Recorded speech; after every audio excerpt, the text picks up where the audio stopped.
To see that everyone was able to join us, including some people in Europe who are watching from an ungodly late hour. So mad respect.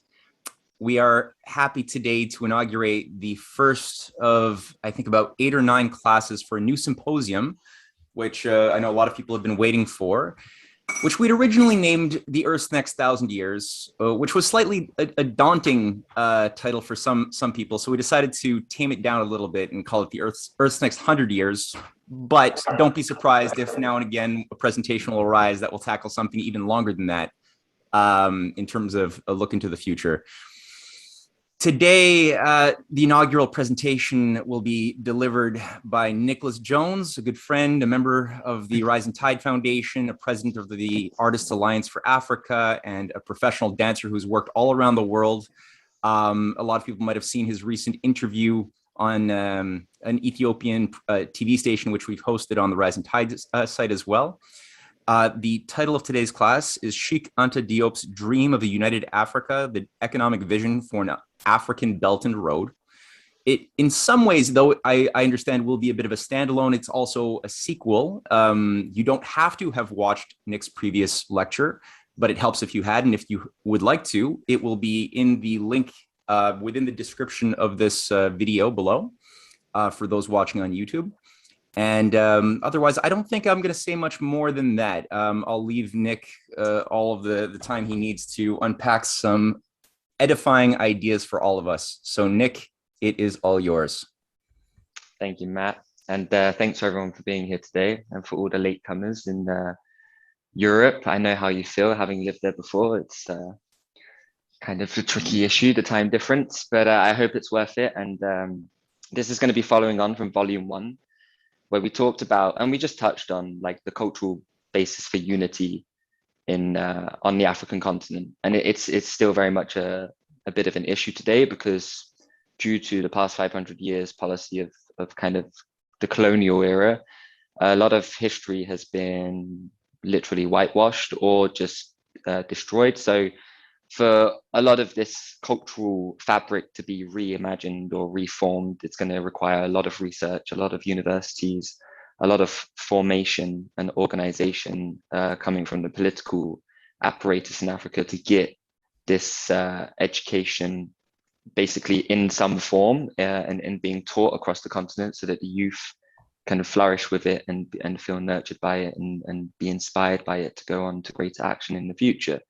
Because there is this idea of Afri-pessimism, which is definitely an issue, having been there, like, and spoken to people and talked about these kind of economic ideas and development and basically optimistic things. And it often doesn't fall on deaf ears, of course not, but it lands on a mind who generally doesn't have the philosophical thought or even just generally the enough knowledge to be creative with, to even imagine the kind of future that I'm going to be talking about today. So in volume 2, so I will share my screen now.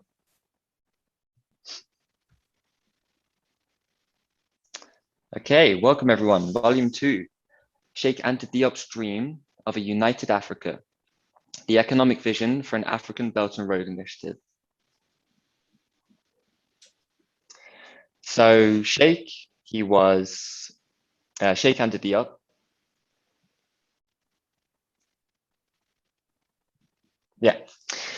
He was a man with an extraordinary future vision for Africa based on a very rich cultural and economic history spanning over more than 4 millenniums. So that's all of what we touched on in volume 1. And there needs to be a lot more done to cover all of those, that entire history. And I want to start off today with a quote from Sheikh, which for me, after reading this book here, was very like profound, and it was basically at the end of his conclusion after finishing the book, just before you read the interview that he does at the end. And it says this: a federated Black Africa has the potential to become both industrially and politically as powerful as either the USSR, Russia today, or the former Soviet Union, or the United States of America.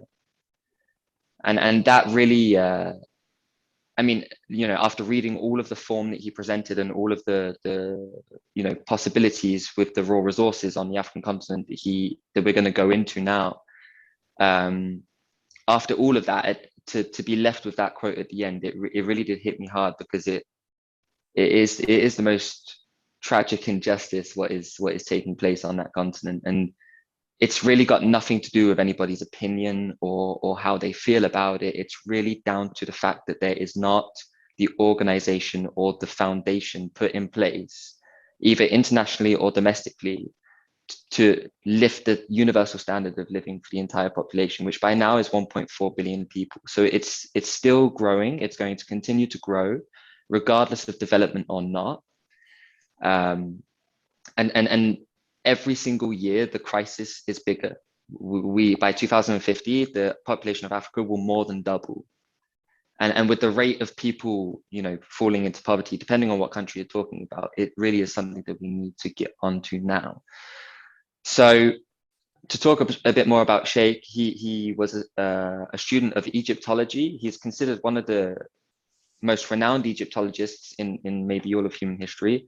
He was a student of philosophy, anthropology, physics, and later on economics became of much interest to him, as it was required to imagine a reasonable image of Africa in the future, free from the colonial monetary chains that are currently still attached.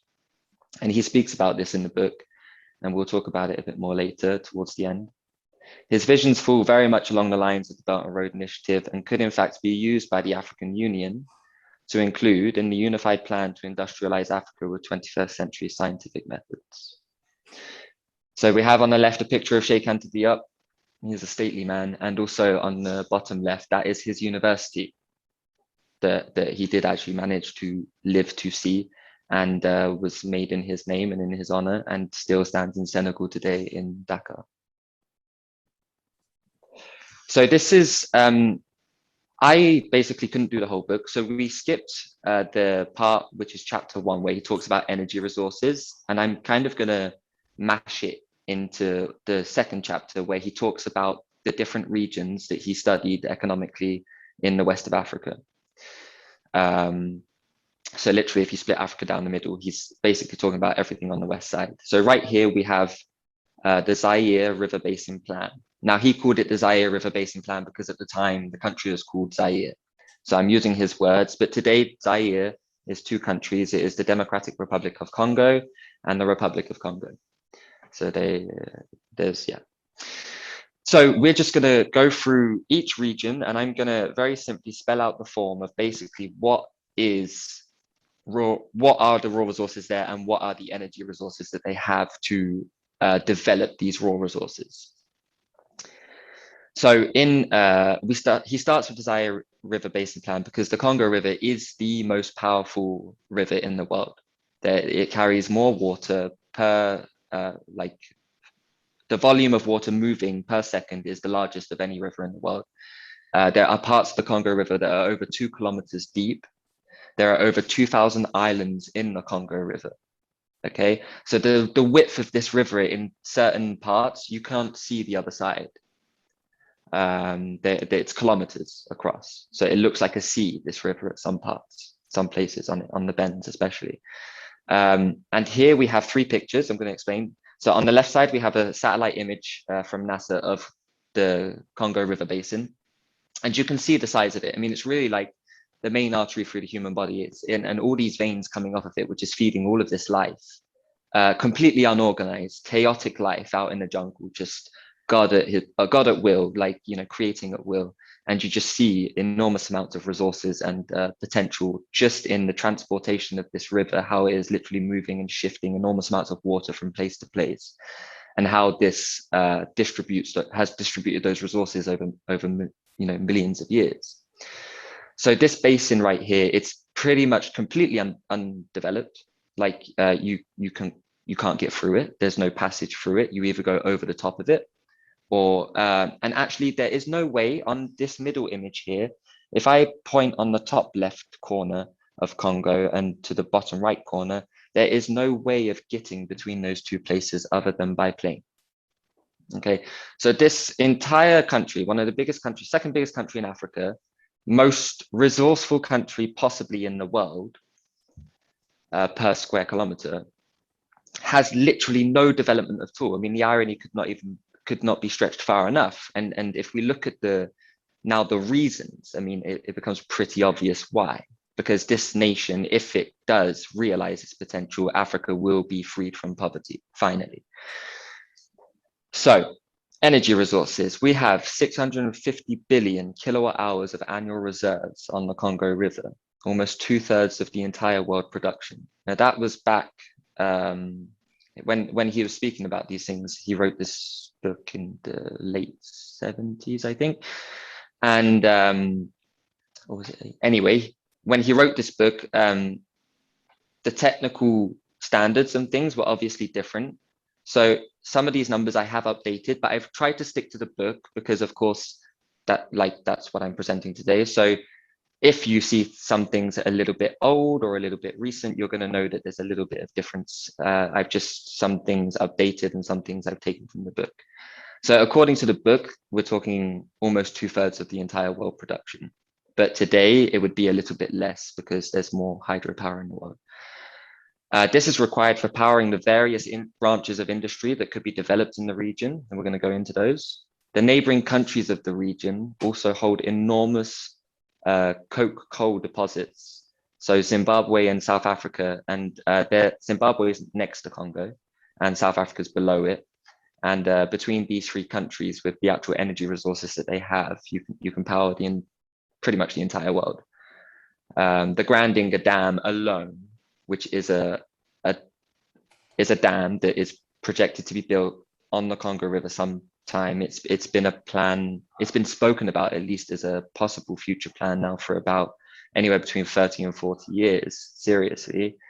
And it's still, there are dams on the Congo River. I think so far there's 2 that have been built, but they're very small. They're very small dams. The one that they're talking about building would be almost twice the size of the 3 Gorges Dam in China.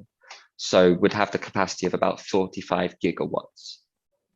And they want to make a sequence of about 8 dams by the end on the Congo River. Now, this would stop the most important reason for building dams is not just, well, primarily energy, but secondarily flooding. Now, dams control the flow of water, and the Congo River, as we said before, has the largest flow of water in the world. So what if there is too much rainfall tomorrow? Flooding. What if there's too much rainfall next month? Flooding. So anytime there's too much rainfall, flooding. And the people living there, destruction, chaos, poverty, suffering. So, and water's not a bad thing. There's parts of the world which are desperate for water, but water is a bad thing if it's not controlled. So by building these dams, we have the potential to hold back enormous, I mean, really, like, guys, the size of the reservoir we are talking about is about the size of like entire countries in Europe. Okay, so like I'm going to get to that, but right now in Ethiopia, they're building the Grand Ethiopian Renaissance Dam, and I'm going to show you the reservoir later, and you'll get an idea of the kind of scale of water that we're talking about. Now, Ethiopia for a long time has had water scarcity. Those days will soon be over once this dam is built. And Congo needs to do the same thing. So with all this electrical power, there can also be an electrometallurgical industry that can form, but with no power, with no energy, we cannot organize or create much at all. Even a human body requires energy to do anything. So natural resources, what are they?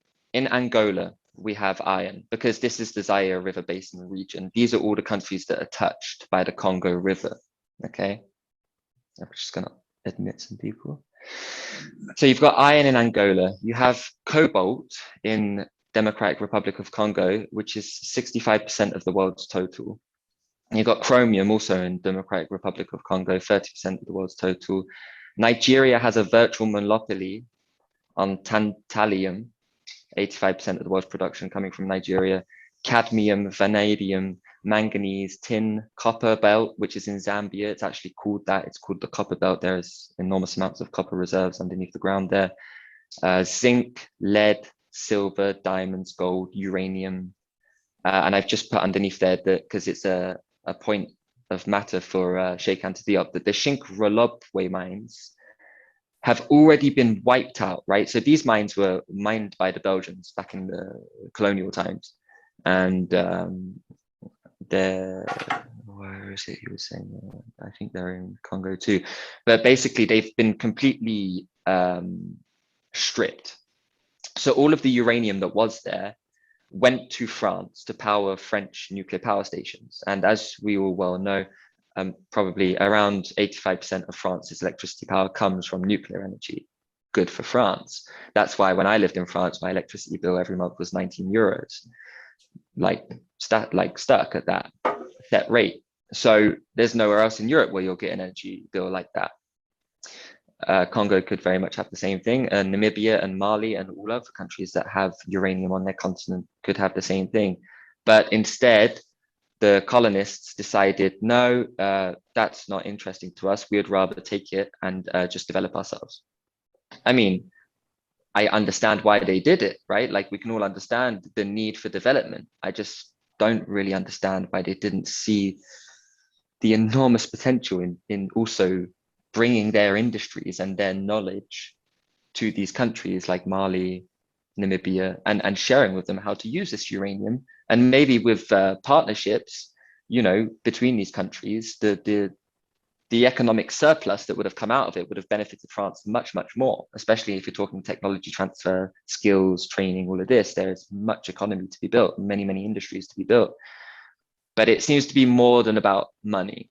It seems to be more about power, control, and the ability to exert strength when needed, and to force countries to take certain kind of political action when needed. Given Africa is the largest continent in the world, it's not such a stretch to think that this was always going to be the easiest way to control the continent. Yeah. So the industrial uses of the things mentioned above are non-ferrous metals, specialized steels. I mean, we also have computer work. It's in all cybernetics.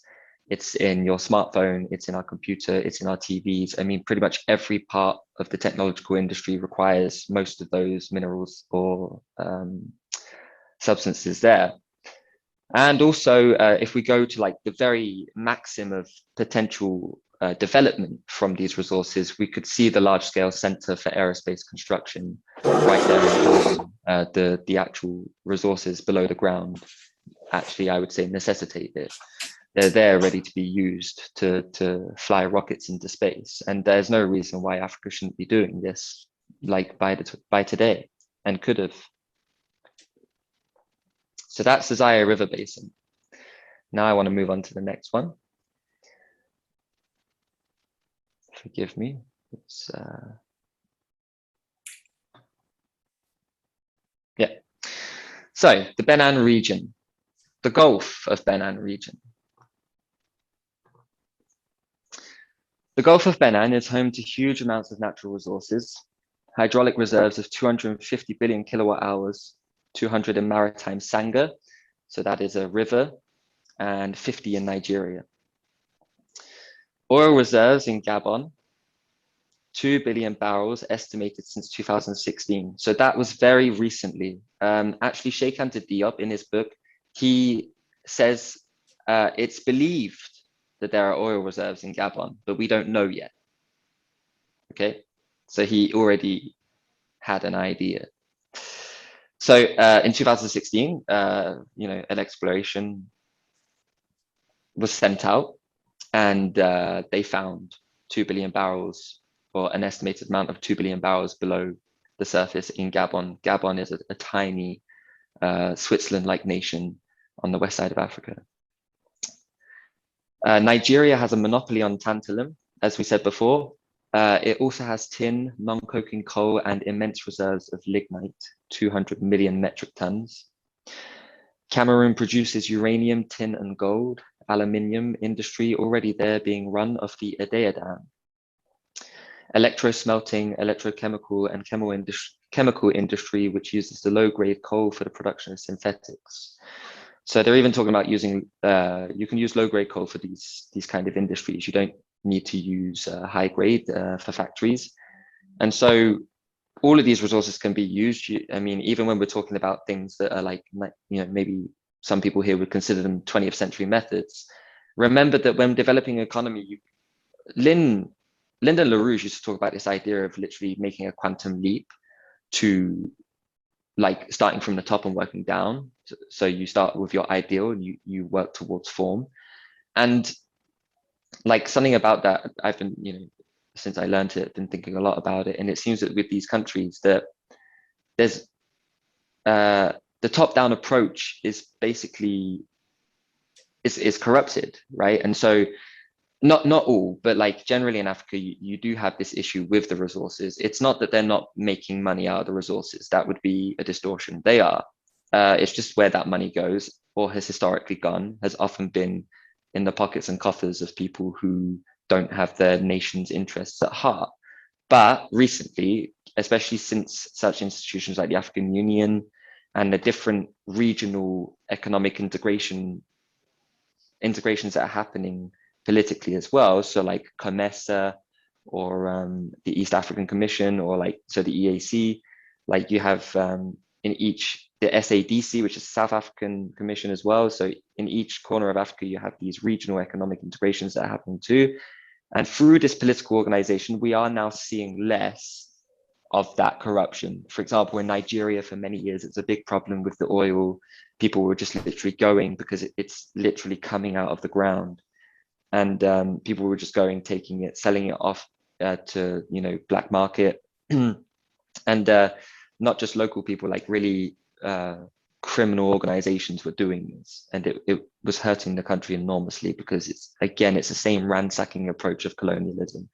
But when it's being done by your own people, it's even like, oh my God. So in the, but I wanted to mention that it's not to say that for certain countries like Cameroon, Kenya, Ghana, South Africa, they do have technology, they do have knowledge and know-how, so they have skills. And like I say here, Cameroon produces uranium, tin, and coal, but they only produce it because they have the dam that was built there in the first place. So you need energy to produce or to mine these raw resources. You also need enormous amounts of energy to turn these raw resources into secondary products.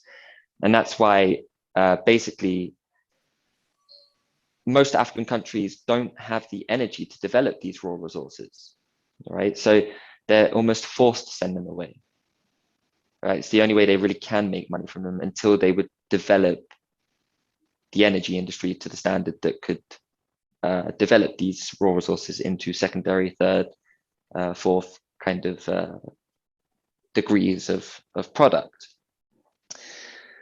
So in the basin of the Sangha River lies a possible location to grow industries in wood chemicals, distillation, pulp, and man-made fabrics, or synthetic clothing as well requires wood chemistry.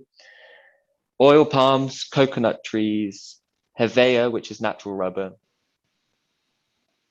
sugarcane and cacao permit the development of these corresponding industries. Oil/soap works, tire factories, sugar mills, refineries, and more. Rice could also be developed in the Delta region.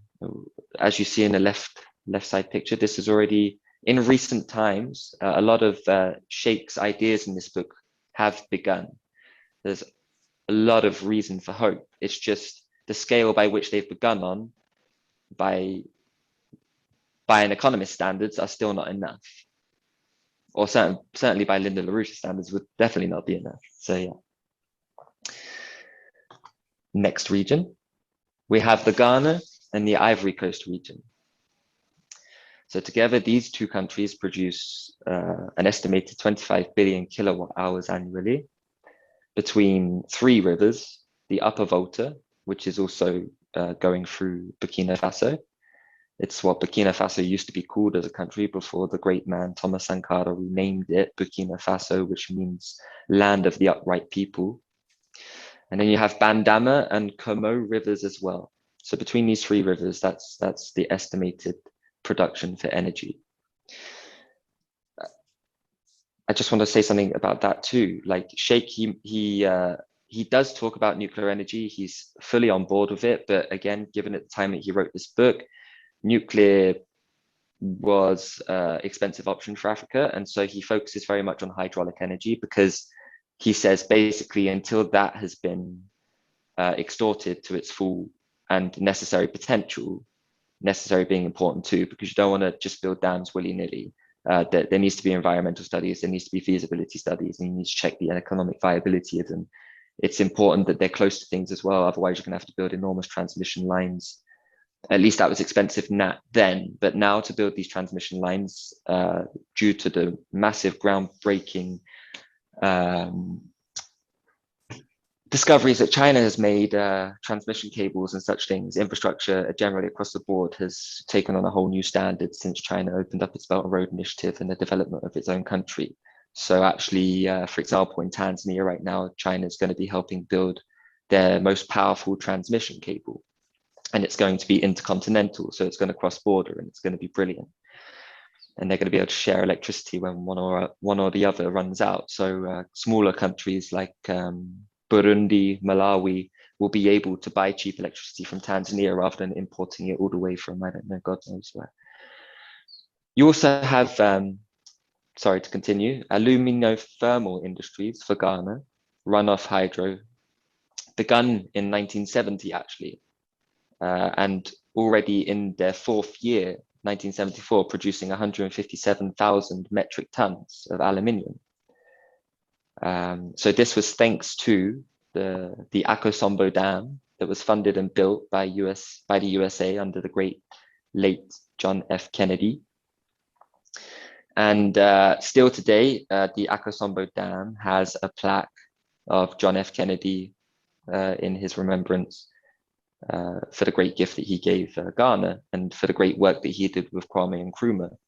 Kwame Nkrumah, by the way, was the first leader that John F. Kennedy invited to the White House. And I think maybe in like 4 classes ago, I presented something on that, on Pan-Africanism.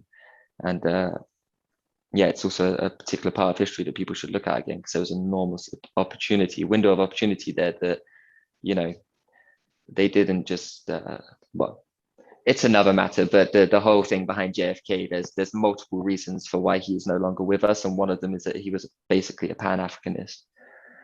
And yeah, so this Akosombo Dam, since being built, has produced 3.3 billion kilowatt hours. Sorry, that was just in 1972. That was just in 1 year.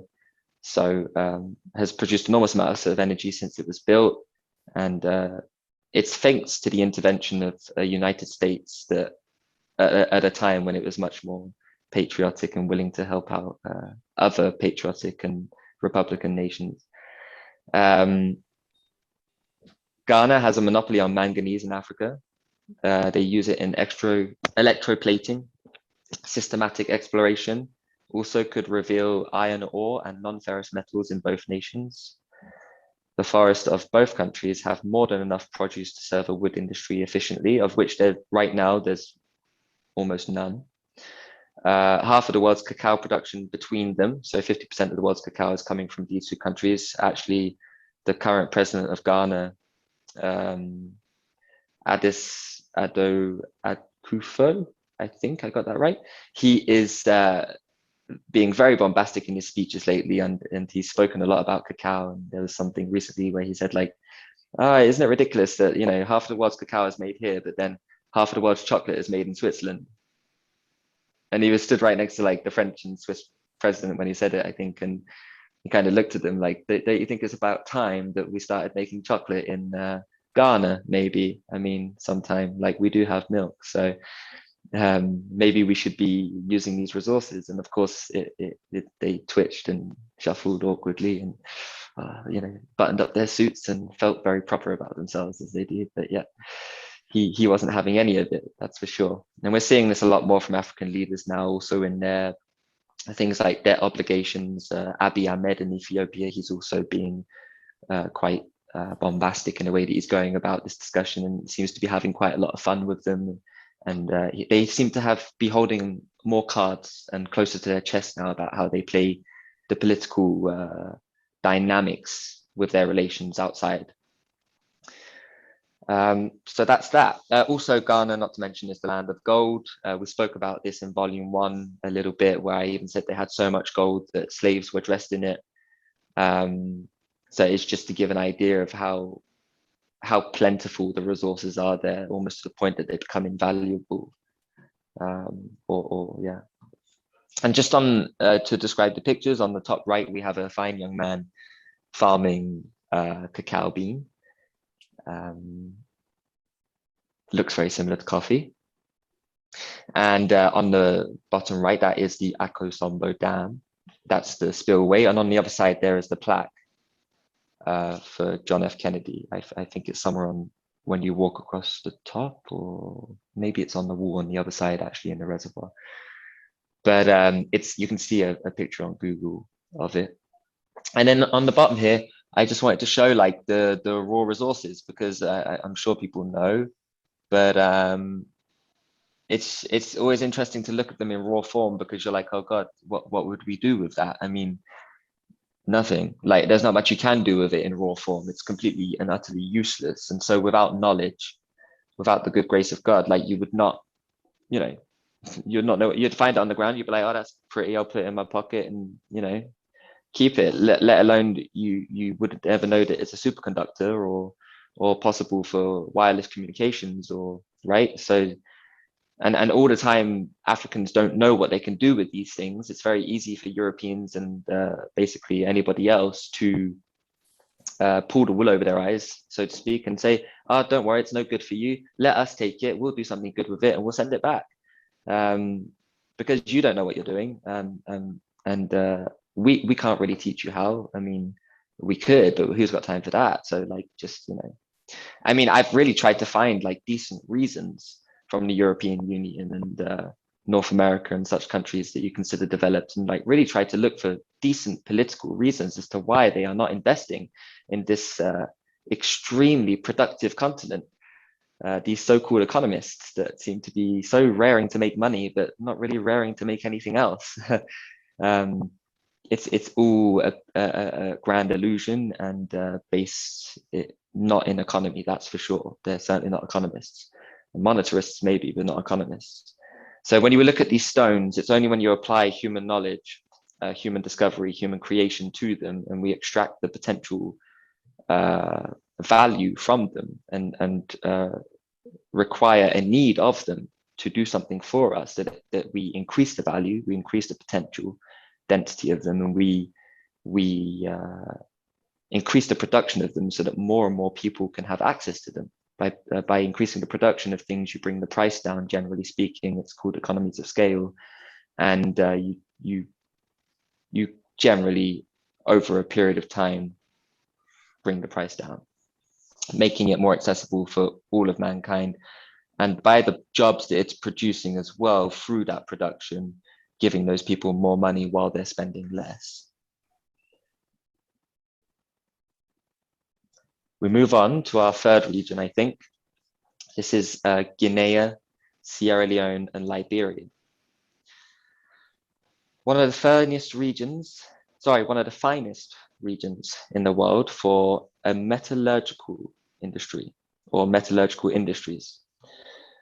More than 25 billion kilowatt hours of hydraulic energy reserves. So as you see, all of these countries have energy reserves to develop these resources. Just want to keep on making that clear. The Konkure Dam is their major dam in that region right now. I believe it's in Sierra Leone. The Callum Peninsula has an iron ore with a 50% yield. Now, this is really high. The productive limit, like for it to be profitable, is 25%. and average is anywhere between 30 and 40. So 50% yield from iron ore is like incredibly productive and incredibly valuable. But again, it's largely not being developed to its maximum potential. The total amount is estimated at 2 billion metric tons, of which most of it still lies in the ground.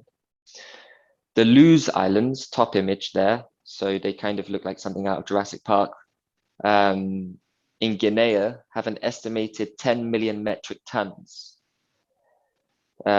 These two islands, right? They're tiny. I've actually looked at them with Google Images. They're really small, but they have 10 million metric tons of bauxite, which is for the aluminium production.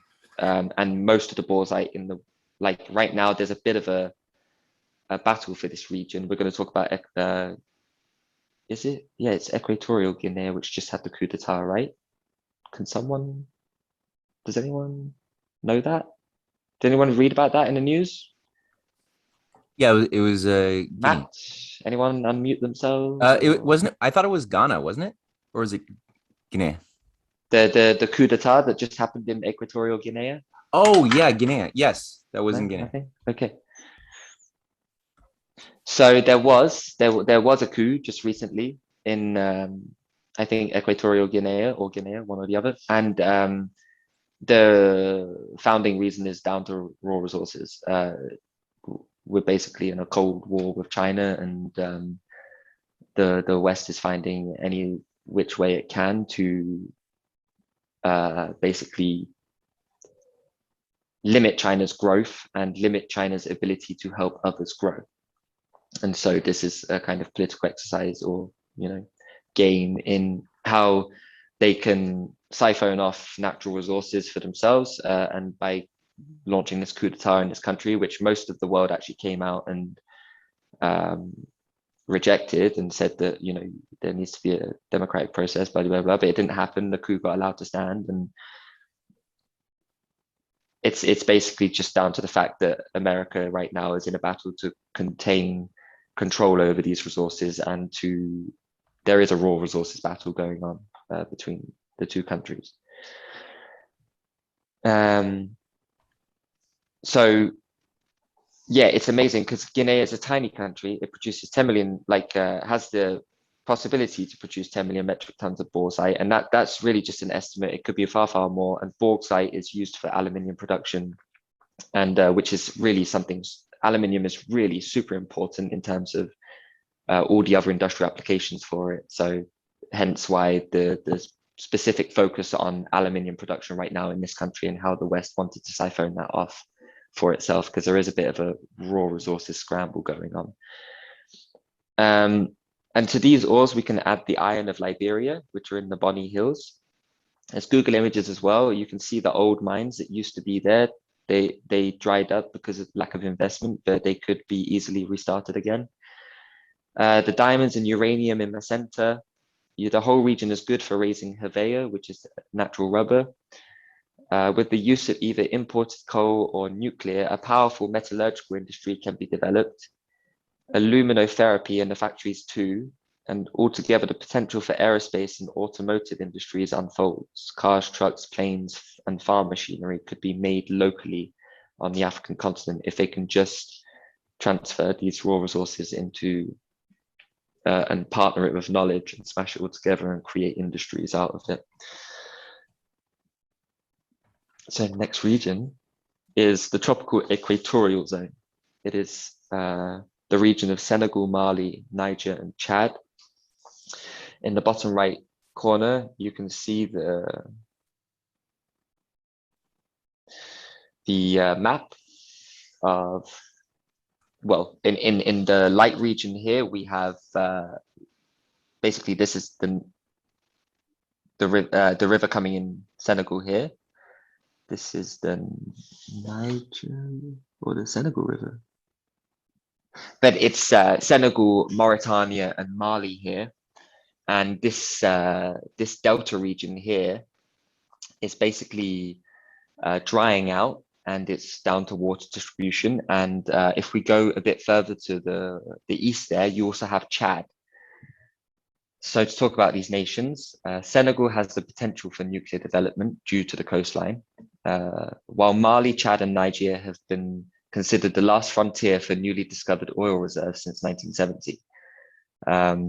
Still left alone in this quest to develop their resources. So actually just recently, there was the government in Mali took a space of 700,000 square kilometers and siphoned it into, I think, a range of different parcels of land, and are organizing to sell these parcels to different petroleum exploration companies to come into the country and basically get these reserves out of the ground so that they can build a development strategy for their country.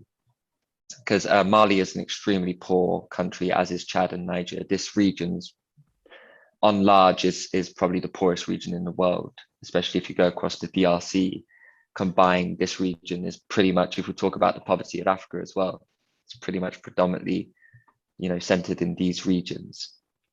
When we talk about the really bad poverty, the really awful stuff. So, and that pretty much spans across the Sahel region, which is the region between the Sahara and the rainforest. And you have this Sahel region, which is kind of a grassland, a savanna. And due to, you have a rainy season and a dry season. And so because it's very extreme, you get flooding and you get droughts. And agriculturally, they need to invest in canals and infrastructure so that this water can be spread out and utilized on a much more productive design, and to reach a far more universal area. And when they finally start doing this, you can start moving water towards the north. And we're going to talk about that a little bit more in a bit. Once the exploration has been done for petroleum, these nations could truly begin to develop other resources.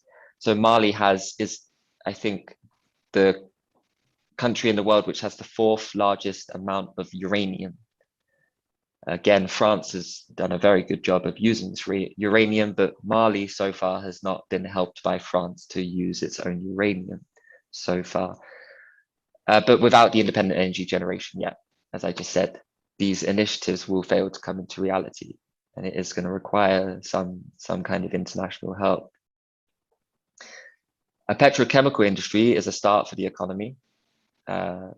It's a base start. And from this, fertilizers, pharmaceuticals, plastics, insecticides, synthetic rubber, man-made fabrics, and so on could be made and distributed to the continent instead of exporting. Lake Chad Basin needs refilling so that an agricultural industry can root out poverty in the region. Now, this part I added in. It's not in Sheikh's book, but I had to add it in. It's so important. It's so it's the biggest initiative right now on the continent that could be fulfilled, bar the Grand Inga Dam. And actually the Grand Inga Dam in the Congo River Basin pretty much goes hand in hand. They're like sister and brother projects, because there is this idea called the Transaqua project, which I'm sure many people here know, to siphon off 5% of the water from the Congo River into a canal going through CAR and other countries along the way, Cameroon and so on and so forth, building a huge canal, much like the North-South water diversification project in China that recently got completed about 5-10 years ago. I mean, I think it's still ongoing, the canal building project in China, but it's just so now big, the way they're distributing water, that it's really grown to another level. But just as a start with this, we really do need to take up the Transaqua project and build a canal, which would be about 2,000 kilometers long between the Congo River and Lake Chad. And it's estimated that if we did that with just siphoning off 5% of the water in the Congo River, it would refill Lake Chad in a short period of around anywhere between 30 and 50 years. The Transaqua project is developed by Bonifica and Dr. Marcello Vici. So if anybody wants to have a look at it, you can type that in and you'll find it. There's a website, and yeah, it's great. So Senegal and Mali have huge potential for production in textiles, cement, petroleum, and fishing industries. Cotton, rice would be so easily produced in this region too. They could readily export to the world and still support domestic and continental consumption. So Sheikh, in his book, when he talks about agriculture, 60% of the world's arable land is in Africa. So currently speaking, like, we're feeding the world. I mean, if you really talk the numbers, we're feeding, like, through this current economic system, like, easily 5.5 billion people on this planet, comfortably. And we can talk about, like, poverty is created out of the economic system. It's not through a lack of food. We have more than enough food to feed everybody on this planet. We just don't have more than enough economic means for people to get access to food on this planet. So that's really where people can look to Africa, and even such a simple activity as farming will go a long way to creating an enormous amount of potential for these people, because more than anything, they need food, and they need water, and they need a job that can get them out of poverty. And then we can see what will happen once we get someone out of poverty. But while they're in poverty, they're not really going to create much. Next read. Oh, so those are all the regions. We've covered those in 50 short minutes, which is 5 minutes longer than I wanted. But those are the regions that Sheikh goes through, some more or less in detail. You could pick up this book yourself and you're going to get more detail, but that's basically the raw resources that he's talking about on the west side of Africa. And as we saw, enormous amounts. And really, that's just like, we're touching on things. There, I could have made lists that would have gone off the page, but then, you know, only so many options with PowerPoint. So what do we need? What do we need to bring all of this great sense about? What do we need to bring all these ideals? We see these raw resources in the ground, and I'm sure when man in his origin saw diamonds popping out of the ground or gold, he was like, oh, that's nice. I wonder what you do with that. Like, why would God put such a thing here? I mean, I guess for me to do something with. And they started making jewelry at first, because that's pretty obvious. It's quite sensual. Like, oh, it's shiny, I'm going to wear it. That's nice.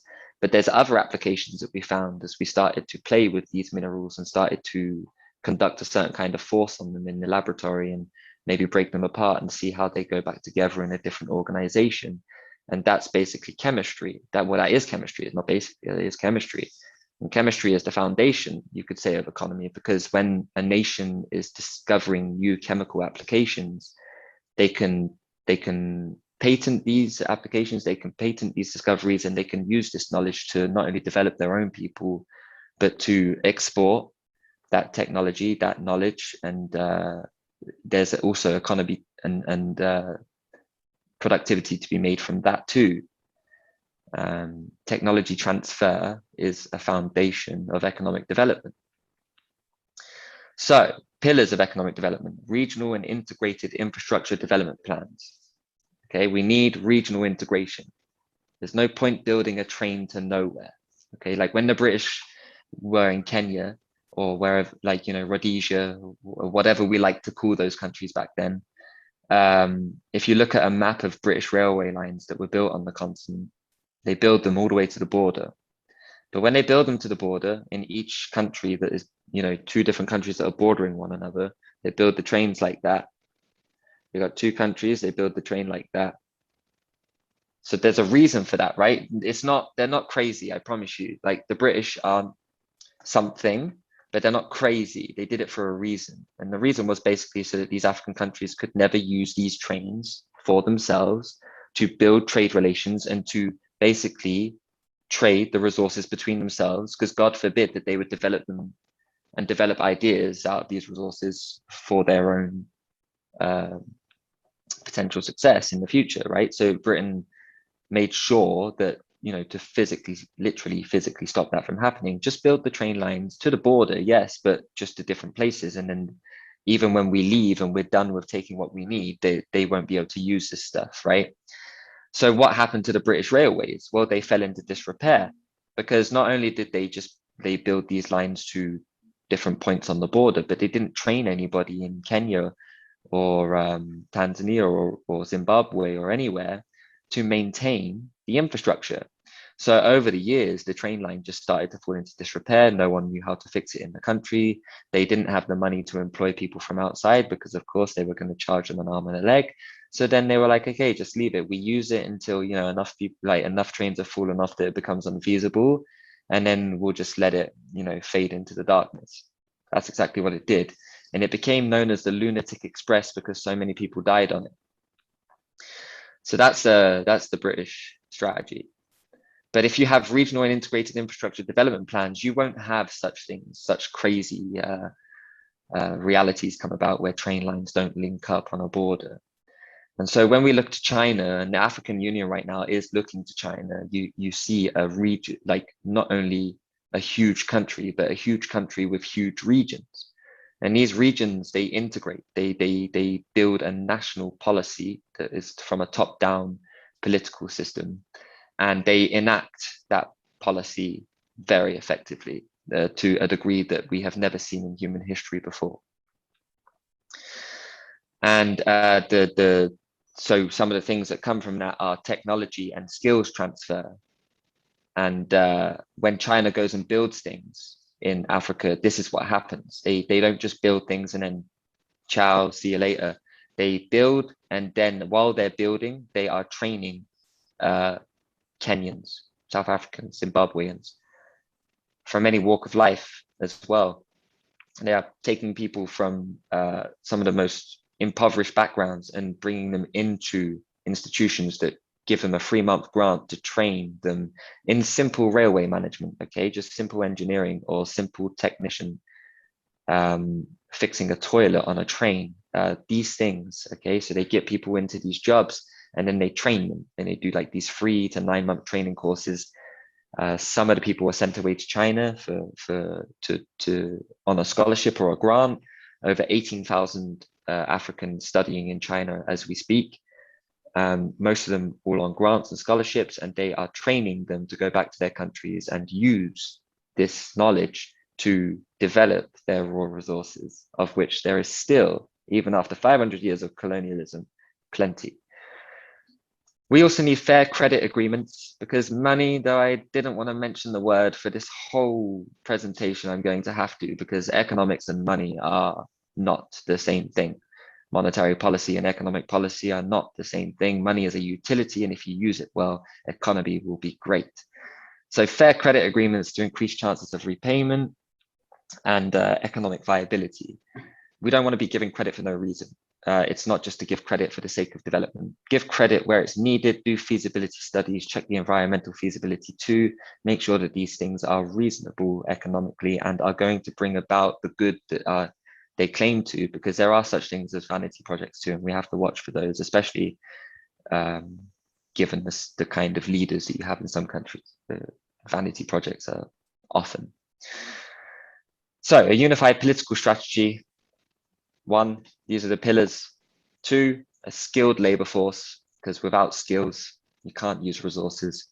And 3, a national bank, but given that that would probably be too politically provocative for the West, I would go with an international credit institution in the form of like in the form of the BRICS Bank, and certainly not in the form of the World Bank.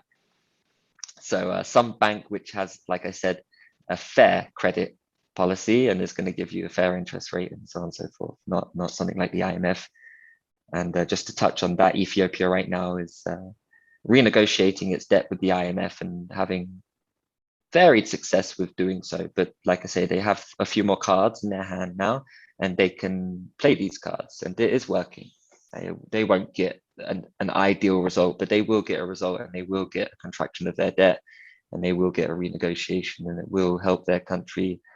It will free up a lot more money in Ethiopia to spend on more development. I didn't even talk about the pictures. So behind us, we have the Grand Ethiopian Renaissance Dam. That is in Ethiopia. This is almost finished. In about a month, the first 2 turbines are going to turn on. And I just remembered that I told you I was going to show you a picture of the reservoir. Well, I haven't managed to find a picture of the full reservoir yet, because basically, given the strategic situation around this dam, right now they're being very there's high security around the dam.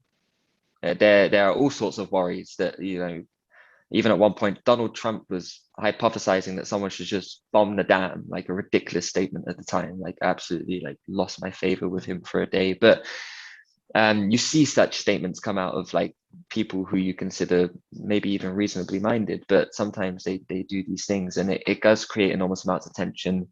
And right now, given the discussion over water scarcity in Africa, Egypt and Sudan are a little bit worried about this dam and about what it's going to do to the distribution of water on the Nile River.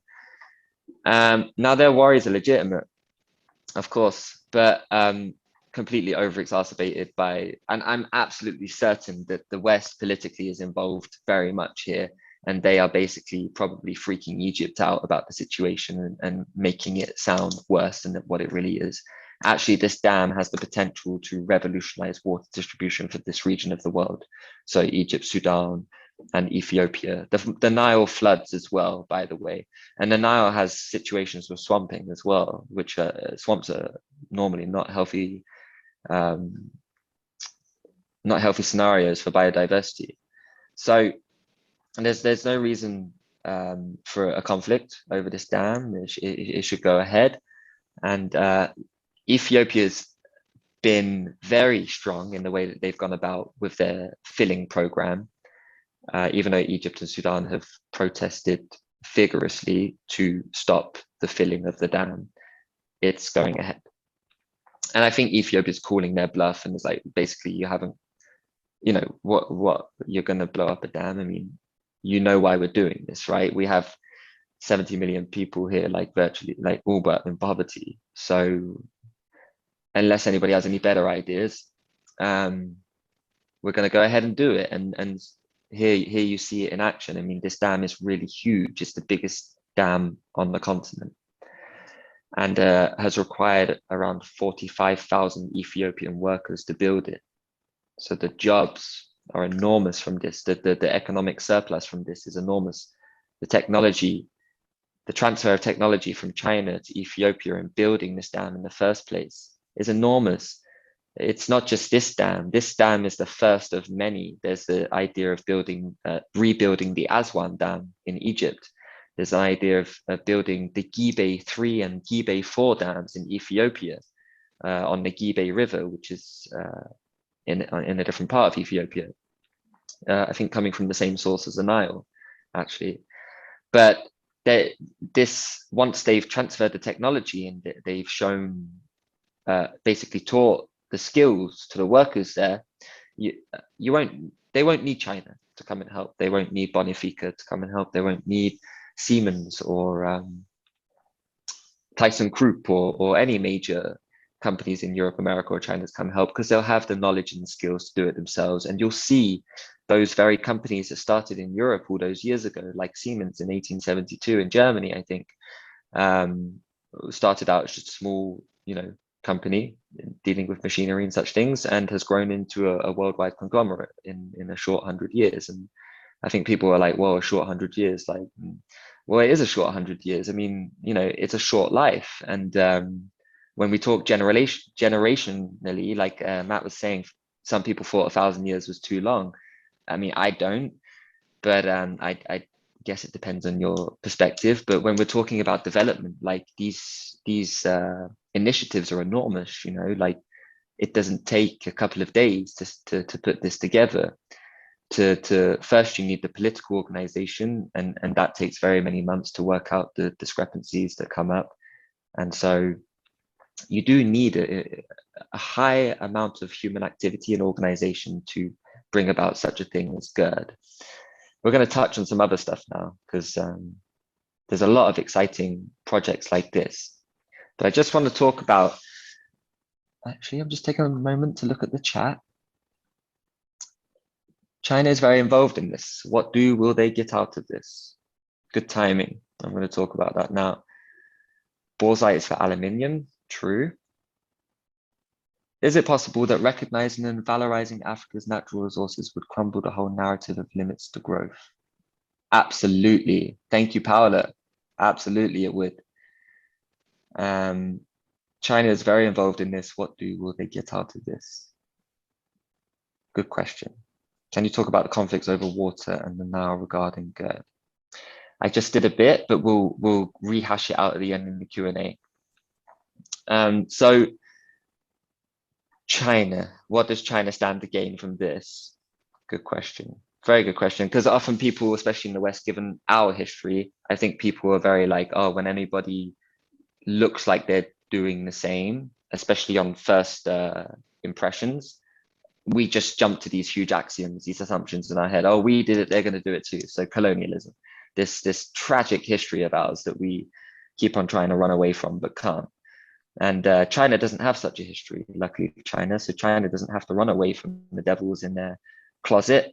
China can act accordingly based off their own experience with poverty.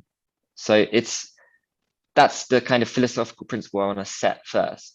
Where China's coming from and where the West is coming from are two different, very, very different places. Okay, the extremities could not be further. China was colonized. Okay, so since 1700, China has been fighting colonization and trying to stop the process of colonization in its own region of the world. And now it has done that through a process of economic development and lifting the universal standard of living for all their people. So on the right side there, I have the newly built Fujian train, which was developed around 2016 and commercially brought into operation in 2017. It goes 350 kilometers an hour. It's the fastest train in the world. And they shoot these things out of the Beijing train station every 30 minutes to Shanghai. Every 30 minutes. I've looked at the train schedules and they do that from, oh God, there's about a 4-hour space overnight where they're not sending trains out. It's really, I mean, people want to look at logistics, you want to look at organization, you want to look at economic integrity, go to China. Go and look at how when someone wants to do something and when political ideology has the ideology of progress and optimism and lifting standards of living, when you take action for the greater good, which you can today or tomorrow, and when a government does that collectively, you get these results that are like, oh my, literal miracles, economic miracles, lifting 800 million people out of poverty in a short 40 years, right? Now I'm 30, so they basically did it in my lifetime. What would they do in another 30 years? I'll still be alive. And another 30 years after that, hopefully I'll still be alive. I probably will be if I'm living in China. But what can they stand to gain from it? Well, China's an economic powerhouse. So let's be blunt. China needs resources. Okay. And I think people jump to the conclusion like, oh, that must mean something bad. That's inherently evil to need resources, right? Well, no. If you utilize resources for the greater good, brilliant. Okay, because that's actually what we've done in Europe and America after the Golden Renaissance. We did do that, and it lifted the relative population density of the continent to a degree that we haven't seen before. So that's the reason. Okay, it wasn't all those wars that killed all those people, I promise you. It was economy that increased the population density of each and every continent, no matter where it was. It's through the distribution of goods, resources, and making them universally applicable and available that lifts our standard of living and allows us time is money, allows us time. It's not only money, it's other things too. But time is the essence that we must, is the form that we must stick to, because when we waste time and people die, that's the real crime on this planet. That's the real injustice, especially when we have the money. So it's definitely not monetary policy. China stands to gain a lot from resources, but they also stand to gain a lot in developing the minds of people in Africa. Otherwise, I promise you, they wouldn't be doing it. The only reason they do technology transfer is because they don't want to manage these train systems. It's not their job to manage Kenya's SGR. It's the job of Kenyans to manage their own SGR. So what did China, actually, I'm not going to talk about that yet because we're going to go on to that. But when China ever builds anything in Africa, there is a technology transfer. There is a training program. You know, enormous amounts of students are sent to China to learn and study and come back with skills. And then the Chinese don't have to maintain the things that they build. It's purely a business transaction. Once the people locally are skilled enough to manage and maintain this infrastructure, China can reinvest its money into other places that need it. Because let's face it, there are an enormous amount of places in this world that are touched by poverty, and there's a lot of work to be done, and probably even China could not do it alone. But China is gaining in the sense of that they do get resources from Africa, but they pay a fair price for those resources in that they develop the people's minds, which is the pillar, is the initial factor in the people locally being able to develop these raw resources themselves. So it's definitely not a colonial policy. Otherwise, China wouldn't be teaching them how to develop these resources themselves. Not only that, China would not be teaching them 21st century technology like building trains if they didn't have the intention of one day hoping that Kenyan companies would be able to build trains themselves. I don't think China's intention is to build all of Africa's infrastructure. After what China's just done for itself, I think they know it's impossible. They could never do it because, like I said, like this continent is the largest in the world as a single landmass, and is also the most resourceful. I mean, it's unrivaled. And we're only touching the surface. So once we actually develop the continent with roads and trains and basically transport arteries, we'll actually be able to start exploring and discovering what lies beneath the surface a little bit more. And by that time, hopefully Africans will be skilled enough to do it themselves, especially the way China's going about teaching them skills and so on and so forth. I'm trying to think of what else China stands to gain from it. Well, yeah, they also gain political clout because, of course, if a nation from outside comes to my country and they build an electric train over, like they did in Ethiopia, from Addis Ababa to the Djibouti port, it's the first cross-border train on the African continent. When they built that, of course, there was a lot of political narratives being harped around in Western magazines, of which most of it fell on deaf ears apart from Western people. But Ethiopians using the train every day were, of course, they were very happy. And I mean, the celebrations were it was a party, right? First train in their country for 140 years or something to be built. It's things that we take for granted are genuinely a celebration in those parts of the world. And so they get political and cultural clout with that, because of course, when the people ask, okay, who built this? And they're like, well, it was the Ethiopians with the help of the Chinese. And that's what the government tells them, right? They tell it like, we built it with the help of the Chinese. They don't say the Chinese built it. They say, we built it, because that's the truth. On that train, over 85% of the workers were Ethiopian. So if we're talking numbers, it's true to say the Ethiopians built it themselves, even without the skills, because China was giving them skills on the day that they were building it. China was teaching them like, okay, you do this now, right now. And then tomorrow you do it again and again and again. And then I'm going to leave and you're going to keep on doing it. So it's the proverb, or the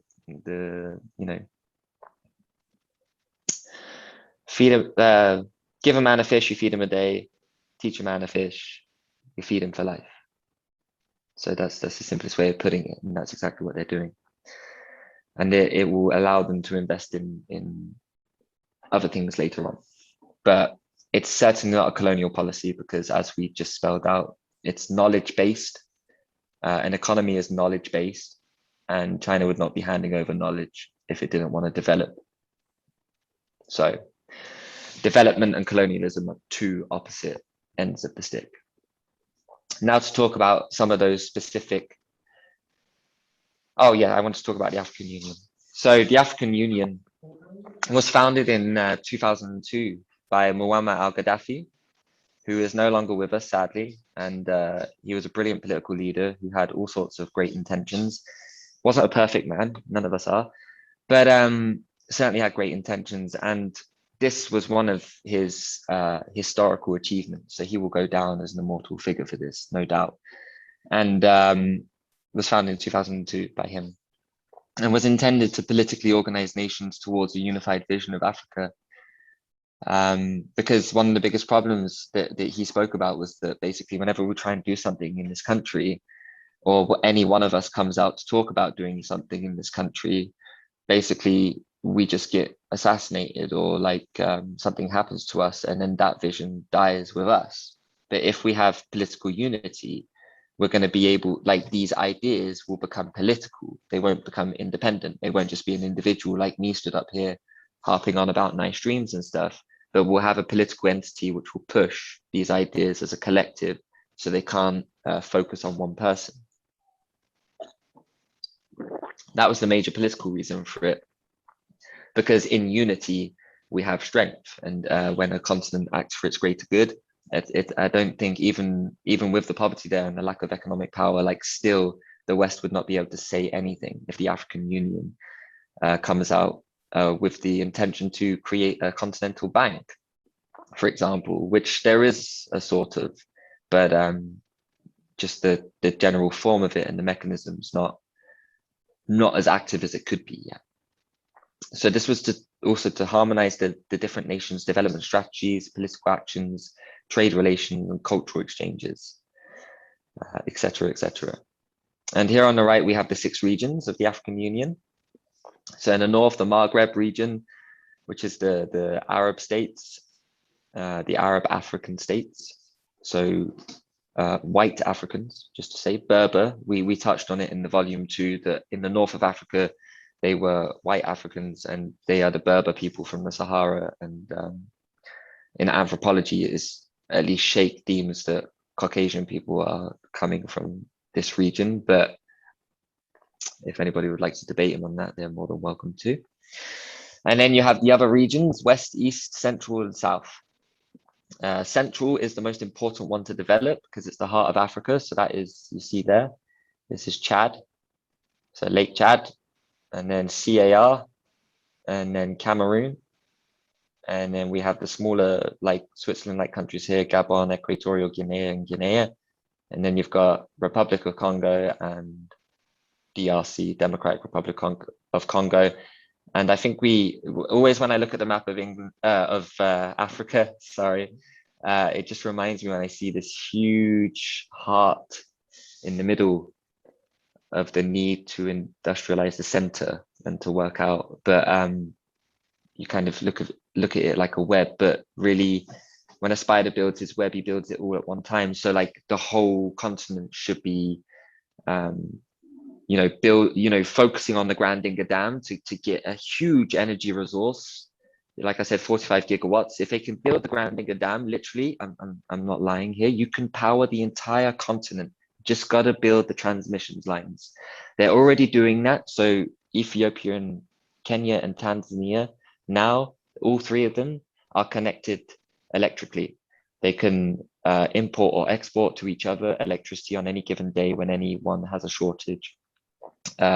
This kind of connection, regional connection, and after that continental connection, infrastructurally will go a long way in reducing the stress economically and also lifting people out of poverty. I just also wanted to say the diaspora of Africans living off the continent is 170 million people. I think we need to find a way to inspire them to go back. Not to stay. I'm not talking immigration policy now. I'm just talking like economics today. And we should inspire people, like, go. If you want to see, if you haven't been to Africa, you haven't seen God. Like, go and look at the land, go and look at the space, go and look at the enormity of things. And you may just be inspired to start a farm, employ some people, grow maize, feed people, I don't know, start a social program. There is so much arable land that is still unused. Many economists have spoken about Africa being the breadbasket of the world. We're still waiting for the breadbasket. So this is a telling image here of what I'm talking about. We have the trade, like main exports and intercontinental trade relations. Okay, so on the left, we have exports. So basically, most of those exports right there are raw resources. I'm going to name some: Moroccan cotton, raw; petroleum and natural gas, raw; crude oil, raw; Ethiopian coffee plantations, raw; Kenyan tea production, raw, although they do package it themselves and sell it. But and we're going to talk about Kenya, and it's a beacon of hope in the continent. Coffee and Rwanda and these places, raw, and most of it is now being domestically refined and burned, roasted and repackaged there, and then sold. But still, there's a lot of extortion going on. Diamonds in Congo, so all of these are their main exports. Yeah, their top export. Tanzanian gold mining, that's their top export. Tobacco is Burundi's top export. All of these things will be exported in raw form. It won't be pretty diamonds that you see. Most of it will be exported raw, and they'll never see it again. It will go off to people who can refine the diamonds, and then they sell them in De Beers and Swarovski and these stores in Europe and America and around the world. Not altogether a problem with that. It's just these guys should really focus on developing the things where they come from. It's just morally inconsistent to be a Christian and then, you know, stripping resources out of another Christian nation, in the case of Kenya. And it's like I've heard a lot of people in Africa say like, yeah, they brought the Bible, but they took everything else. And like, thanks, like the Bible, we agree we needed it, but like we also didn't need anything else, right? We didn't need you to take everything thereafter. It wasn't like it was a very good deal, like religion for resources. Like, no, they kind of got the short end of the stick. Because now in Africa you have these, you know, huge religious processions, and you just see it. Yeah, it's again grand illusion and a bamboozle. So on the right side we have the different economic factions, so the blocks on the continent. So on the west side we have I think it's ECOWAS. Sorry, I forget these abbreviations because some of them are so long. Oh, they're in the top right corner. So you've got ECOWAS on the west. You've got COMESA, which is these countries here: Libya, Egypt, Sudan, and the ones which are striped, they're in two economic integration, like economic blocks. So Congo is in both COMESA and the SADC. You also have the EAC, which is there. So Uganda, Kenya, Tanzania, Burundi, Rwanda, that's the EAC. And this region's probably doing the best as a region in the whole continent right now. And then you have the SADC, which is in green. But what I wanted to focus on is actually in this image, you can see in the graph here, in the bar chart at the bottom, there's exports and imports. So, I mean, that's it. There you go. All of those things on the left side, that's the numerical evaluation of what's happening to all of that stuff, where it's going. And that's where it's going. 70% of it is going to Europe, and 65% of it is coming back in the secondary product form or some processed form, like a condiment, like biscuits or chocolate per se, like Ghana was, like the Ghanaian president was talking about. But we can even go much higher than that, like cars, engines, diesel, kerosene, butane. Yeah, we can go on and on. Like so things that don't just come out of the ground. You have to do something to it to make it like that. You have to process it. Africans don't have the skills, and they don't. I mean, they do, like in areas, and we went over that. And I said some of the countries like Cameroon, Ghana, that have set up their own industries, but are still on a very small scale. But you can see economically, those countries are even doing better from that small scale. Nigeria now setting up refineries. Dangote, huge billionaire in Nigeria, brilliant man actually, it seems, and he's right now working with the Nigerian government to build the biggest oil refinery, I think, in Africa. It's costing like $7.8 billion, and he's pretty much paying it out of his pocket. Of course, he's actually not even worth that much, but he's using a loan to do it, and the government is it's again a public-private partnership. And because he is so rich, they've hauled him into the government and asked him, like, will you work with us to begin the refinery of our most precious natural resource, which is crude oil. And if you want, there's a documentary on YouTube. Just go on and watch it, and you'll see the size of this thing. It's really impressive, guys. And it's going to create hundreds of thousands of jobs, both directly and indirectly. So Nigeria, a country of over 250 million people, needs it now more than ever, and it's great that it's happening. So it's there to watch. Go have a look and feel the good inspiration. So like, yeah, they're exporting it and then they're importing it back, it seems like to me. They're actually importing more from Asia than they're exporting. That's a catch-22, isn't it? I mean, how did that figure? America's same thing, importing more than they're exporting, but they're already poor. Africa, importing more than they're exporting. How's that even possible? I mean, right? So it's like, it's all the wrong way around. It should be Africa at the top there. So exports should be, yeah, sure, okay, 60, 70% if you, but I mean, I can't say what the number would be, but you definitely want to utilize your own resources before you export them. The point is national self-development, both development of the self and both development of the nation. Like, it's the same principle on different levels. So we have to develop our nations for the greater good of our people, and then after that we go on to help the other nations.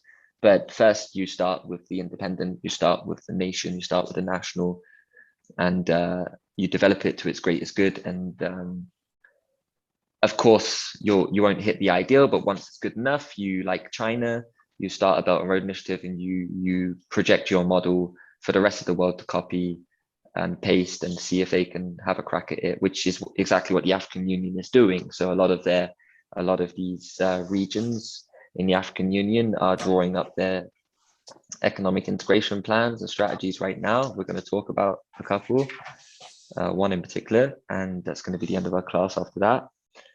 But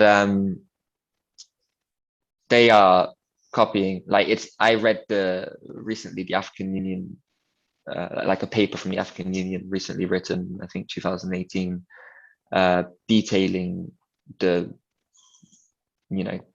economic plan up until 2063. And it was big and it was long and there was lots of great things in it. But the most profound thing, and the thing that gives it a good form and real intention, is that they use China as an example in that paper as a model to follow. And I think, politically speaking, that speaks like louder than anything else in the paper, because we know what China's done. We can look at them historically and see what they've done. And given that the African Union has this as a political statement, I think it looks good, especially given the things that are happening in action right now in Ethiopia, the way it's working with China. Brilliant developments taking place. Nigeria receiving the most investment of any country in Africa right now from China. Brilliant investments being made. We're seeing 2 metro lines being built in Lagos right now. We're seeing a coastal railway being built from Lagos to Port Harcourt in Nigeria. There's also going to be a train built from Port Harcourt in the southwest to the northwest of Nigeria, where they've previously had problems with instability with the Boko Haram terrorist organization. They're building a huge 1,500 kilometer train line all the way to Maduguri, which is a city up there in the northwest, which is plagued by instability. This train line is going to fix a lot of that, because, for example, like, how do you get a military across the country if you don't have roads and trains? It's impossible. Like, you can't have that kind of strategy. It would be, you have to walk. So they've realized, like, it's not just economy, it's security, it's political stability, it's the fact that if we don't build this economy, we're never going to see the end of things like coup d'etats, and we're never going to see the end of droughts and famines and riots every single election, and just basically disorder and chaos. So let's go to something really optimistic now, because it is. And LAPSET. So LAPSET, what is it? East African region. What does LAPSET stand for? Lamu Port, South Sudan, Ethiopia Transport Corridor. Why build LAPSET? Well, because transport corridors are the fastest way to lifting the universal standard of living.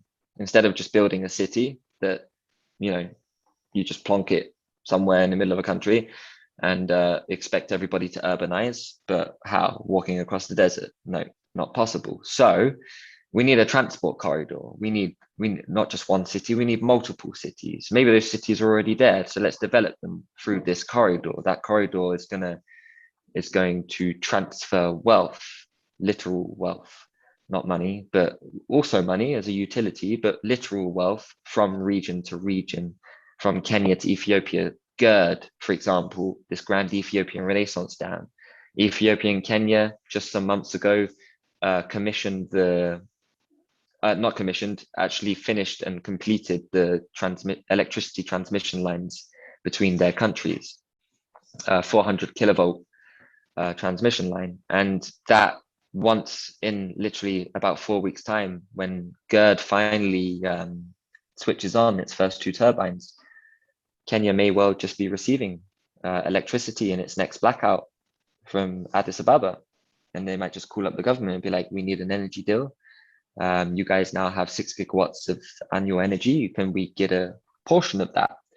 So that's going to require a transaction, like, okay, this costs this much. And then you build political trust, you build economic trust, and you build ease of doing business in each other's country, and all sorts of variables, wonderful variables come out of this kind of integration. So that's why we build LAPSET predominantly, to, lift the universal standard of living for the entire corridor along its entire distance. How will these countries benefit from LAPSET?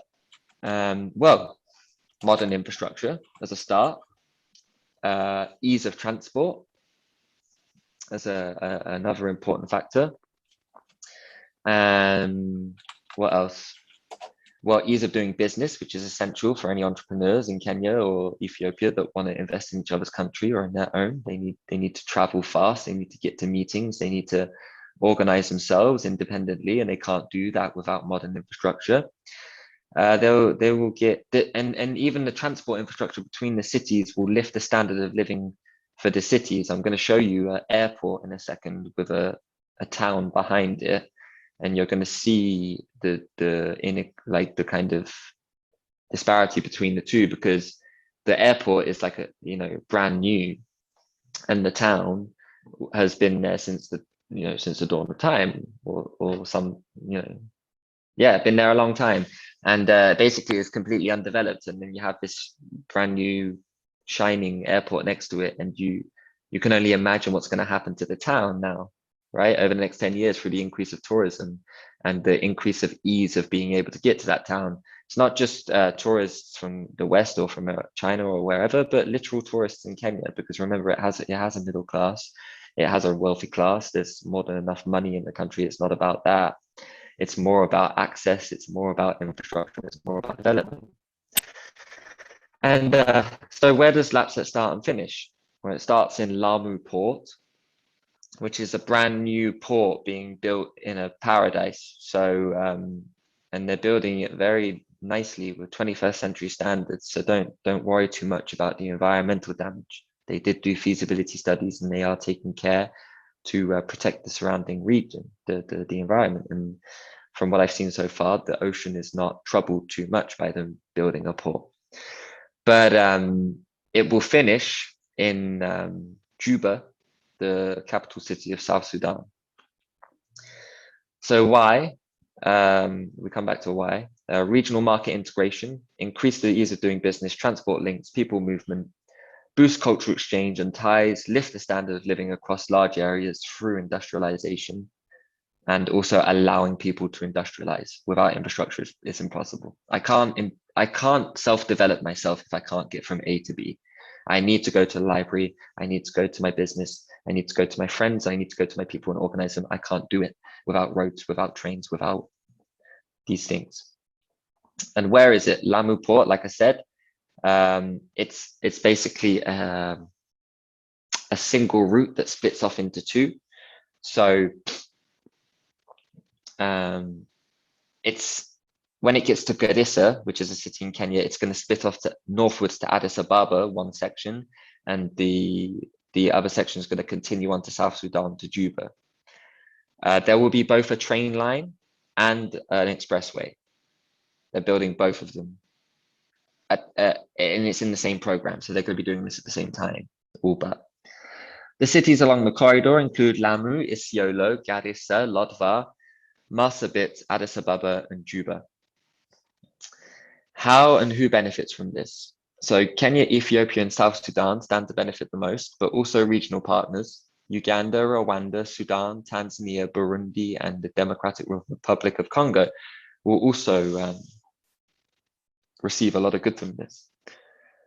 Because these countries, most of them I just mentioned, like Uganda, Rwanda, Sudan isn't, but it's a huge country and could definitely do with more transport routes. It does have a decent coastline along the Red Sea, but it's so long, so it's really huge, Sudan, and it would be good having a transport route to the Mombasa and Lamu ports as well. Actually, for South Sudan, it would be faster to go towards Mombasa than it would be to go towards, God, I forget the name of the city on the Red Sea, but yeah. The city on the Red Sea, it would be faster than going there. Kenya, Ethiopia. So yeah, the economic reasons already mentioned show the benefits. Universal standards of living will increase through planned city development along the corridor, which is a state initiative, but private companies will be involved with that too. And basically what happens is the government, they build the infrastructure, the base infrastructure, like the sewage, the fiber optic cables, the electricity lines, they build all of that, they put that in the ground, they build the roads, they build the lights, they do all the state infrastructure, and then they invite the private industry to come in and set up business. So in Kenya, they've been building this town called Tatu Town. It's just one of their economic developments, and it's a city, it's called Tatu City actually. And it's a city being built from the ground up on very much the outskirts of Nairobi. And the government's already finished the entire infrastructure for the city, and now already many local domestic technology companies are moving into the city because of the infrastructure there, and also foreign companies are moving in there too, building a tax base. They also get tax rebates and stuff like this for being in a special economic zone, which is what Tartu City is too. It's an SEC, so they're really following the model of China in the way China set up SECs under Deng Xiaoping in the 1980s.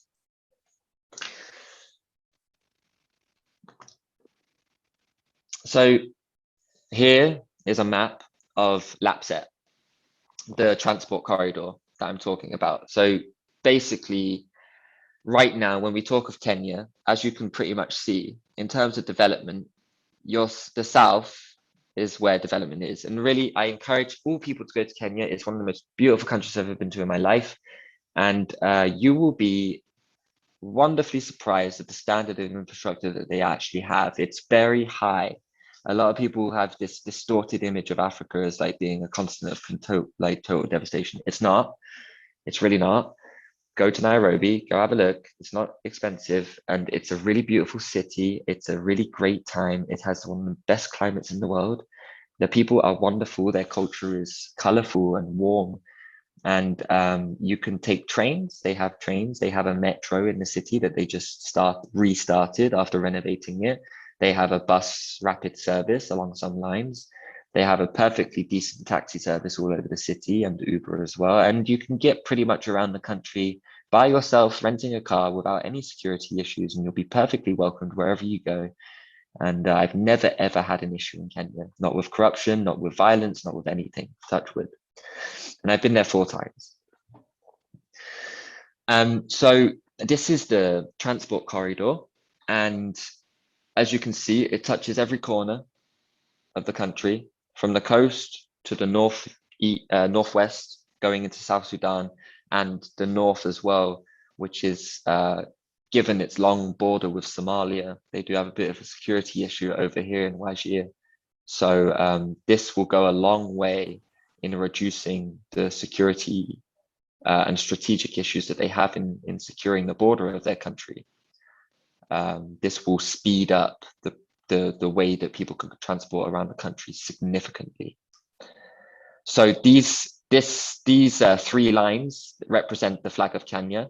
They also represent the train, the road, and the oil pipeline that is going to go through here. So they're not just building a road or any one thing. This is a transport corridor in the image of what I would say like Lyndon LaRouche talked about in his World Land Bridge, or what China has also developed in their policies. And those are the cities, as I said, that are touched by it. I just want to give you another fun fact, like Garissa, for example, in 2009, Garissa had a population of 109,000 people. Today, Garissa, or 2019, 10 years later, Garissa had a population of over 550,000 people, a five-fold increase in the space of 10 years. If you want economic potential, I can show you it. There are these cities in Kenya right now that are urbanizing at a rate that is unprecedented. And it is like, you go to these cities and they're not ready to handle this kind of capacity. They don't have the capacity to handle this kind of population number. And so that's a problem, okay? But a problem is an opportunity too. And if people can see the light in these problems, like there's enormous potential for people to go up there and set up businesses at small scale and start developing a small area of land and farming it to its very highest productivity and increasing the potential productivity of that land to however you may so imagine to do so, providing jobs, paying taxes, doing it all, you know, the right way, like we should have done it before, and really helping people build their own businesses too. I think it's something that people from all over the world should look at. I think it's something that people shouldn't shy away from and be ashamed of their history. We can reform mistakes into greater action, and I think that's absolutely what we should do. It's one of the reasons why I decided I was going to build an academy for arts in Kenya, especially when I saw what the Kenyan state was doing. I was like, okay, we should all back them up with good intentions and good ideals. And so, yes. So this is Isiolo Airport, and I just wanted to show it because okay. Yeah, so this is Isiolo International Airport. It was finished in 2018. It took they built it in about 2 years, start to finish.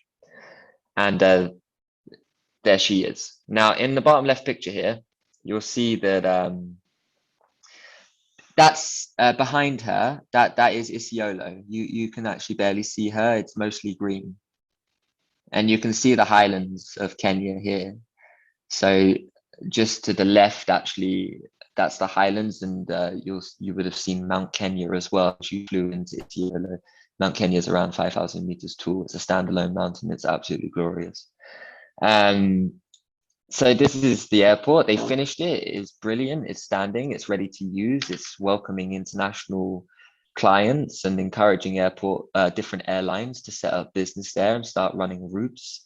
It's begun. Kenya Airways is already there. They've begun. And I think there's something with Emirates that's on the board. The Kenyan government's talking with some Middle Eastern airline to basically run operations out of every single airport in the country that they've modernized, because they've also done Kisumu Airport, which is by Lake Victoria. That's brand new and built. Mombasa Airport is going to be renovated over the next few years. It's not in such bad condition anyway. It doesn't really mean, but they're going to do it.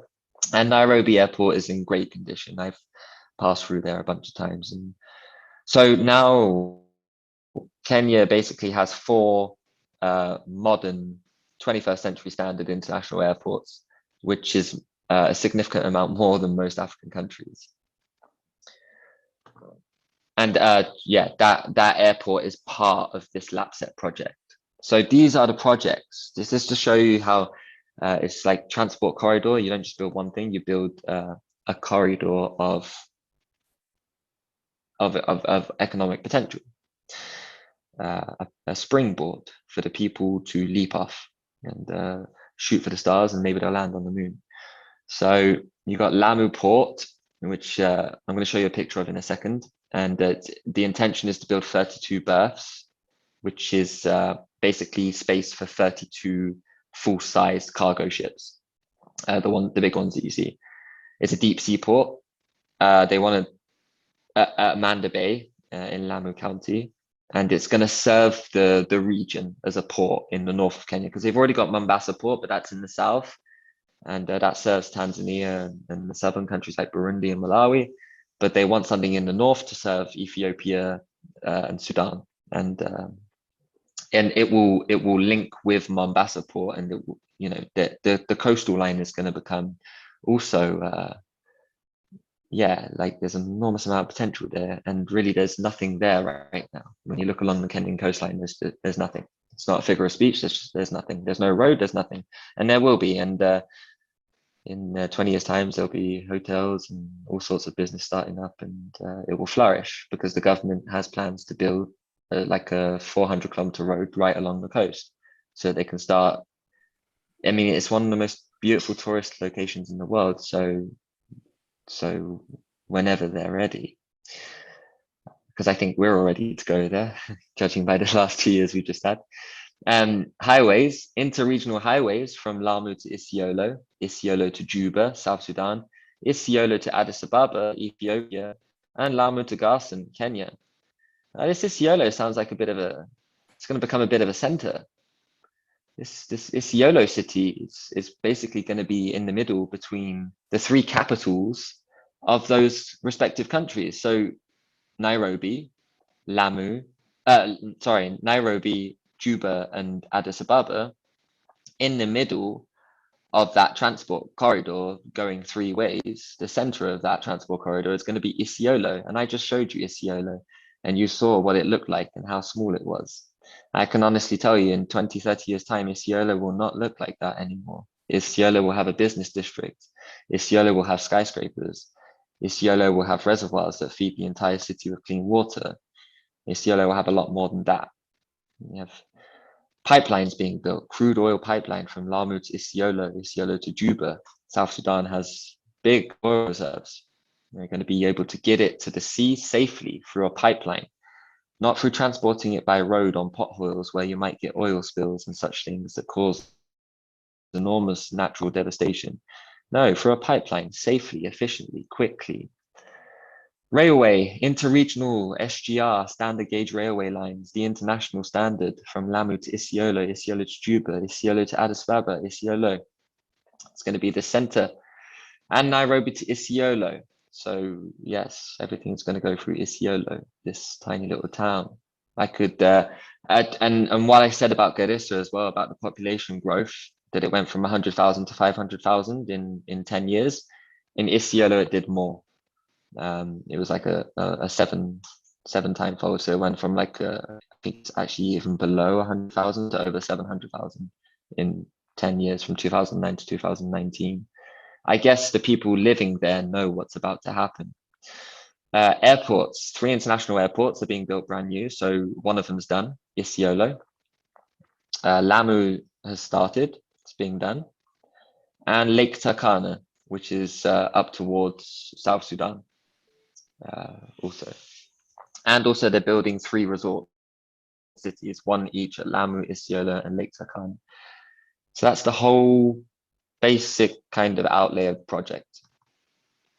And here is Lamu Port in all of its magnificence. And I've taken what I could, but again, like sometimes when they're building infrastructure, like security wise, it's a bit hard to get photos, but you find ways. So actually this photo here I took from a video. So I paused it and screenshotted it and then cropped it. And basically this is the future. This is what the central business district will look like in Lamu. And that's going to be a resort city they're building that too. So that's going to be like tourism. And this is Manda, the other island where they're building the airport. So Lamu, I didn't mention, is a peninsula. It's made up of thousands of islands. That's why you have this beautiful blue water all the way around it. And it's like the best beaches I've ever been to. And that's why they're building a resort city, right? Because they're building the port on the side of the city, which is protected from the waves. It's on the side of the peninsula, which is protected from the waves. So it's perfect for port building. That's why also it's going so fast, because there's not so many environmental challenges to building this thing. It's pretty A to B. Then they're not having, there's been no setbacks. And here in the bottom right picture, you actually see the 3 berths. So that's like 1, 2, 3. And there are other pictures I could show you, which when they put the lights in between, you see the berths more clearly. But they're huge, the berths, right? And that's just the first 3, okay? There's going to be 32. So now we may kind of get an idea of how big the government is going here. That's just 3. You have to times that now by 10. And that's how big just the port. And in the top left, we have the entire project. This is the port. So that's just the port. And we already have the first 3 berths. It's a huge project, this. This is like a real quantum leap of the economy, much like Lynn used to talk about. And above, we have the workers, happy to be working and earning a job with good dignity and lifting their nation. It's really wonderful stuff. Like it fills my dreams with plenty of good thoughts. And it's just so great to see it happening. And it's so great for me to be able to paint a different picture of Africa, because I think, yeah, more people need to go, more people need to see this place. I mean, really, can't stress enough. And I just wanted to leave it with this. I mean, it's all because of a few words. It's all because of some handshakes and political unity and setting up some grandstands on a port with the military behind you and saying, we are going here. We're going towards the future. We have a vision. We have a direction. And I'm working with this man on my left, who is the president of Ethiopia, Abiy Ahmed, a good friend of mine, who has the same vision. We have political unity in action. We have agreements and disagreements, but the common good comes forth, and the excitement and the hope of such a vision comes forth. And look at all these people, like there's a national pride being instigated with this. There's a cultural optimism being instigated with this. We are changing Afri-pessimism into Afri-optimism by building these things. And I think after a lot of talking today, I will wrap it up there. And I hope everyone enjoyed.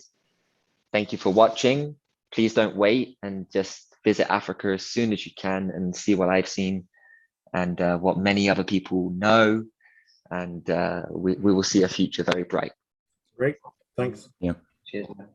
Yeah, I think that this is a very good way to wrap it up on a point of optimism. And I mean, who would have thought, right, that just a few years ago that Africa would be the place which could more easily become the land of milk and honey, where people of the West would run to in order to have a future. But here we are today. And one thing is that just Canada and Africa have many similarities geographically, in the sense that we have a gigantic landmass which is resource rich, a lot of potential. If we were going to really have a vision to develop the world and end poverty and hunger, Canada could and will eventually in the future play a very important role. But the problem is the decadence here.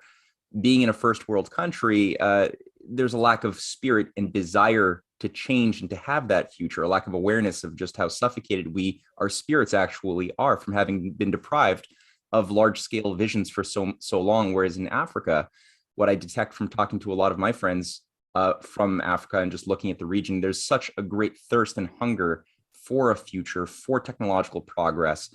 So there's that leapfrogging. Like there's this quote which goes, the higher they are, the harder they fall. Well, I think the further down they've been pushed underwater, the higher the springboard into the heavens is going to be as well. So I think in that sense, you're definitely ahead of the curve, Nick. And thank you for bringing us into your mindset and vision as well, ahead of the curve, where a lot of people right now are just not seeing that vision, that potential properly. So, and this also sets the stage nicely for Lawrence Freeman, who will be following this up. So you set the stage nicely for next week, when Larry Freeman is going to be delivering something additional. We're going to keep on the theme of Africa. He's going to take it through a few other dimensions of what he's been doing on the ground in Africa over the past several years. His contacts, which are just incredible within the African governing structures and intelligentsia. So that'll be next week at 4 p.m. So, and for everyone, I hope to see everyone well next Sunday. And for those who are part of the reading group, I'll see you on Cynthia. We're still doing it this Wednesday, right? Yes. Yeah. Okay. So we'll see you on Wednesday. Bye, guys. Thanks, everyone. Thanks for coming. Thank you. Awesome. Great class, Nick. Yes. Ciao, guys. Thank you, Cynthia. That was wonderful. Thank you. Thank you for coming. Bye. Ciao,